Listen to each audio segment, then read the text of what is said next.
This is a record day of case numbers in South Australia, beating yesterday's record of 484.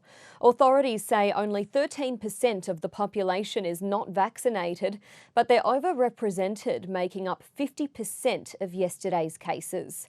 We've seen long testing lines in Adelaide once again as a number of exposure sites were listed last night.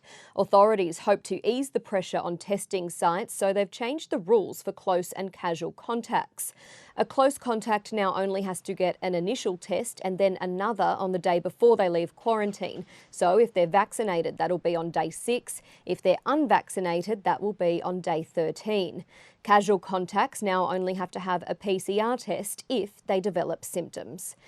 SA Health says it only has the capacity to do genomic testing on 50 cases per week, but they've averaged it out and they say 70% of the state's cases are the Omicron variant.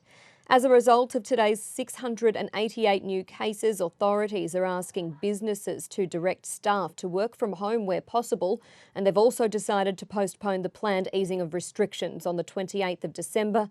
The Premier Stephen Marshall saying it's just too risky at this stage. There is just no way at this point, when we are very concerned about a very steep increase in new cases here in South Australia, right around the country, right around the world, that we can be easing restrictions. So we're going to continue to monitor the numbers very, very closely.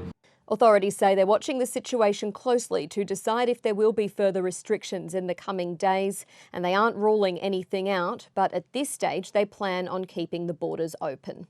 Rapid antigen tests have also been approved for surveillance use. Until yesterday, they were prohibited for sale.